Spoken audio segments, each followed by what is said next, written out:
Pendant 20 000 ans, l'humanité n'a adressé aucun mot à la galaxie. Aucune transmission, aucune mission, aucune colonie, aucun signe de vie, juste le silence.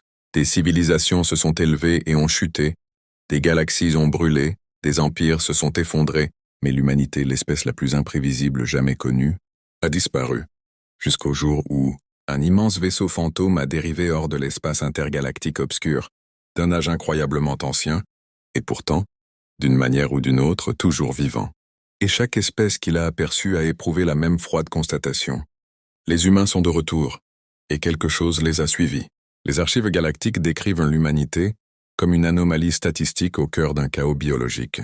Elle a créé des technologies des milliers d'années en avance sur les autres, maîtrisé la physique du voyage supraluminique très tôt et, un jour, remodelé des systèmes stellaires entiers par simple ennui. Mais ensuite, vers l'an 12 000 de notre ère, tout signal humain s'est arrêté net. Pas de guerre, pas d'effondrement, pas de supernova, aucune explication. L'espace humain est devenu sombre, vide, abandonné. Les équipes d'exploration envoyées sur place ont découvert des mégapoles entières éteintes, des essaims de Dyson inactifs, des projets de terraformation figés en plein processus, des millions de stations orbitant silencieusement, parfaitement préservées, aucun corps céleste, aucune IA, aucune donnée enregistrée. C'était comme si l'humanité avait simplement disparu de la réalité. Après quelques siècles, la galaxie a continué son chemin. La question humaine est devenue un mythe, comme un fantôme du passé. Mais la galaxie a oublié une chose. Les humains n'agissent jamais sans raison.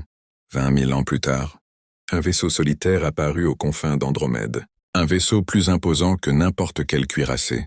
Vieux, bien plus vieux que tout ce qui volait encore. Sa coque était déchirée, calcinée et sillonnée de cicatrices lumineuses. Il n'émettait aucun signal d'identification.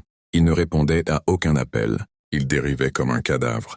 La flotte d'exploration Vrilok fut la première à l'intercepter.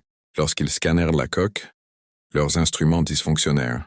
Le vaisseau présentait des signatures radiatives impossibles, des particules exotiques jamais observées depuis les débuts de l'ingénierie humaine. Les Vrilok abordèrent le vaisseau, et à l'intérieur ils découvrirent un humain, congelé en stase, parfaitement conservé, vivant. Son nom, d'après les archives d'ADN, correspondait à celui d'un humain ayant vécu 30 000 ans plus tôt durant la première expansion. Impossible, terrifiant. À son réveil, les premiers mots de l'humain furent « La galaxie est-elle toujours là ?» Il s'appelait le commandant Elias Ward. Il servait à bord d'un vaisseau nommé l'Aube, participant à une mission ancestrale dont l'humanité n'avait jamais parlé à la galaxie. Il expliqua que la disparition de l'humanité n'était pas un accident, c'était un choix. L'humanité découvrit quelque chose de plus ancien que les galaxies, de plus ancien que l'entropie elle-même, un prédateur de civilisation, ni une espèce, ni un empire, ni un dieu. Une force, elle traquait l'intelligence. Elle attendait que les civilisations évoluent. Elle les observait jusqu'à ce qu'elles atteignent un certain seuil technologique, puis elle les anéantissait. Les humains l'appelaient le silence. Lorsque l'humanité comprit qu'elle était observée par une entité capable d'effacer des amas galactiques entiers, elle fit ce que seuls les humains pouvaient faire. Elle partit la combattre. Elle disparut non pas parce qu'elle était morte, mais parce qu'elle abandonna la galaxie pour mener une guerre dans l'obscurité entre les galaxies.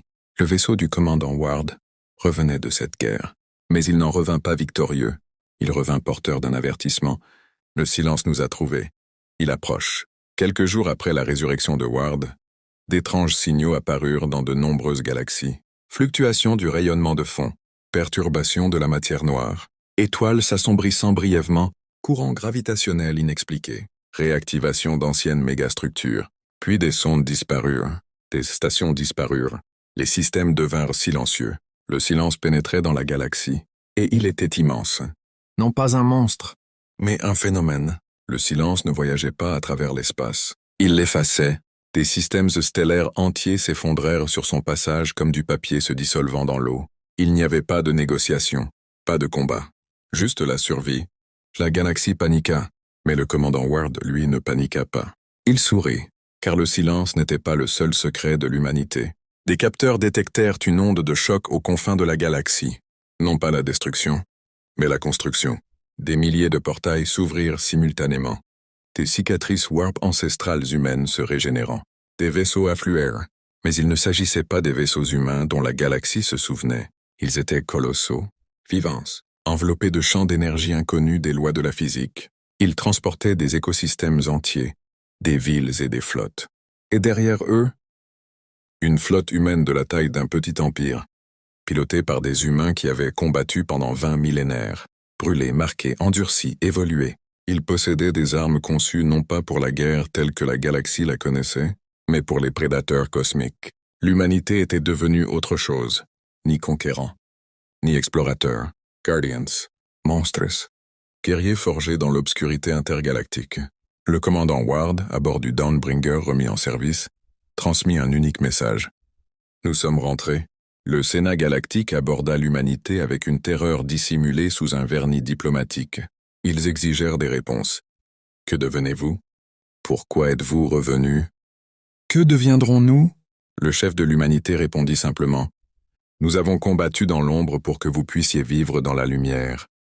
Nous sommes revenus car la guerre est finie, et parce que notre foyer est toujours notre foyer. La galaxie prit alors une profonde révélation. L'humanité n'avait pas évolué au-delà d'eux. L'humanité avait évolué pour eux. Pour la première fois depuis des millénaires, les humains s'installèrent de nouveau parmi les étoiles, non pas en conquérants, non pas en mythes, mais en gardiens forgés dans les ténèbres. Et ainsi commença une nouvelle ère, l'ère du retour de l'humain, l'ère où la galaxie comprit enfin, l'humanité est terrifiante, mais seulement pour ses ennemis.